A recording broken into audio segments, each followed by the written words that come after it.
अस्सलामुअलैकुम वरहमतुल्लाह। नाजरीन, मिली डाइजेस्ट की पेशकश खबरनामा में आपका इस्तकबाल है। मैं आपका मेजबान मुबारक उमरी। खबरों को जानने से पहले अगर आप चैनल पर नए हैं तो सब्सक्राइब कर लें। खबरों को बरवक्त जानने के लिए बेल आइकन भी प्रेस करें और दूसरों के साथ शेयर करें। अब रुख करते हैं आज की खबरों की तरफ। हुबली के ईदगाह मैदान में टीपू जयंती मनाए जाने के बाद श्री राम सेना ने वहां पर कनका जयंती मनाने की इजाजत मांगी थी और म्युनिसिपल कॉरपोरेशन ने उन्हें 3 घंटे तक प्रोग्राम चलाने की इजाजत दी थी, जिसके बाद श्री राम सेना चीफ प्रमोद मुतालिक ने टीपू जयंती की वजह से मैदान नापाक होने की बात कहते हुए वहां पर गाय का पेशाब छिड़क कर उसे पाक या शुद्ध करने की कार्रवाई अंजाम दी है। कनका जयंती मनाने के लिए श्री राम सेना के कारकुनान ने मैदान में पिंडाल लगाया था। प्रोग्राम के शुरू होने से पहले मैदान में गाय के पेशाब का छिड़काव करते हुए प्रमोद मुतालिक ने कहा कि टीपू एक मजहबी जुनूनी था और उसकी जयंती मनाने की वजह से मैदान नापाक हो गया था, जबकि दानिश्वरों की तरफ से श्री राम सेना के इस इक़दाम की सख्त मजम्मत की जा रही है। केरला के तिरुवनंतपुरम जिला के उन्नूर में एक शख्स के कत्ल में Kerala state road transport corporation employees union के एक रियासती सतह के रहनुमा समेत आरएसएस के 11 कारकुनों को कसूरवार पाया गया है। एडिशनल सेशन जज कविता गंगाधरन ने 2013 के नारायण नायर कत्ल केस में तमाम 11 लोगों को मुजरिम ठहराया है। इस केस में सजा 14 नवंबर को सुनाई जाएगी। मामले के मुताबिक नायर के बेटे शिव प्रसाद पर हमला करने पहुंचे आरएसएस के कारकुनों ने नायर को 5 नवंबर 2013 को कत्ल कर दिया था। शिव प्रसाद इस वक्त student federation of India SFI के रीजनल सेक्रेटरी थे। तमिलनाडु, पुडुचेरी, केरला, रायलसीमा और साउथ कोस्टल आंध्र प्रदेश में भारी बारिश होने की वार्निंग जारी की गई है। केरला, तमिलनाडु और पुडुचेरी समेत दीगर मकामात पर स्कूलों और कॉलेजों में छुट्टी का ऐलान कर दिया गया है। साथ ही 14 नवंबर तक केरला और माहे में अलग अलग मकामात पर भारी बारिश होने का इम्कान है। महकमे मौसमियात के मुताबिक श्रीलंका के साहिल पर कम दबाव का इलाका बना हुआ है। ये तमिलनाडु, पुदुचेरी की जानिब बढ़ सकता है, जिससे उन मकामात पर बहुत ज्यादा बारिश का अंदाजा है। भारी बारिश को देखते हुए माहीगीरों को समंदर में नहीं जाने के लिए कहा गया है। ज्ञानव्यापी केस में हिंदू फरीक को बड़ी राहत मिली है। सुप्रीम कोर्ट ने ज्ञानव्यापी इहाते में मिले शिवलिंग के तहफ्फुज और महफूज रखने के हुक्म को अगले हुक्म तक बढ़ा दिया है।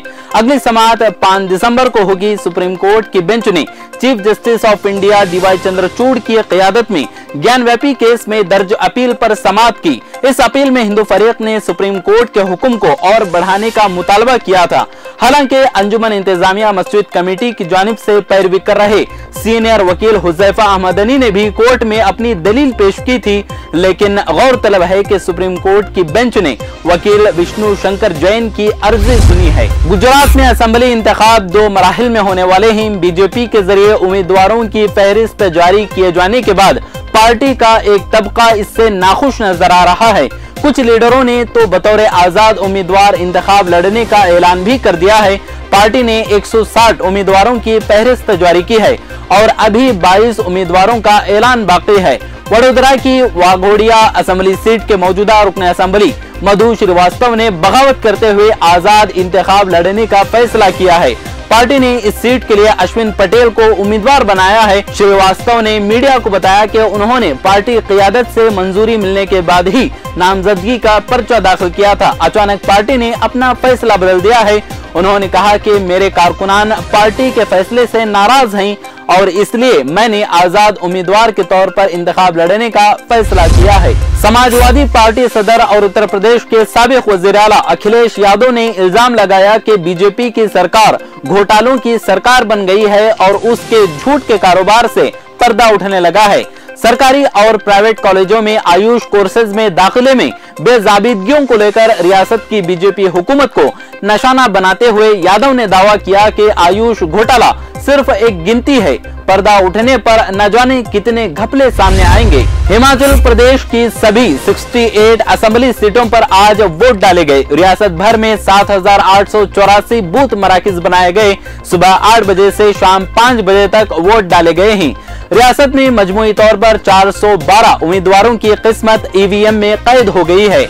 असेंबली इलेक्शन के नताइज 8 दिसंबर को आएंगे। रियासत में 2017 के असेंबली इलेक्शन में 75.57% वोटिंग हुई थी। ये 2012 के असेंबली इलेक्शन में 73.5% वोटिंग से ज्यादा था। हिमाचल प्रदेश का अब तक का ट्रेंड रहा है कि हर इलेक्शन में हुकूमत बदलती है, यानी बरसरे इख्तिदार पार्टी को हार का सामना करना पड़ता है।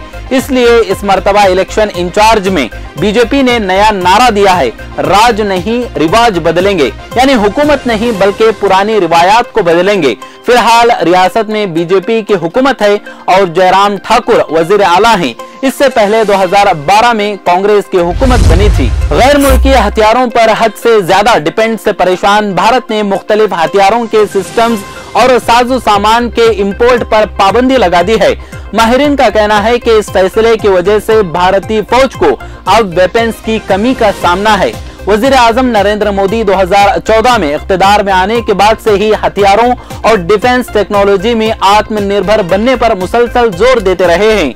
वजीर आजम मोदी ने कहा था कि आज दुनिया की हालत हमें ये सिखाती है कि आत्मनिर्भर भारत ही हमारे लिए वाहिद रास्ता है, लेकिन हथियारों और फौजी साजो सामान को मुल्क में ही तैयार करने के लिए एक तवील रास्ता तय करना होगा। भारत इस वक्त दुनिया में हथियारों के 5 सबसे बड़े इंपोर्टर्स में शामिल है। कांग्रेस पार्टी की भारत जोड़ो यात्रा जो महाराष्ट्र में दाखिल हो चुकी है और अपनी मकबूलियत के नए नए रिकॉर्ड कायम कर रही है।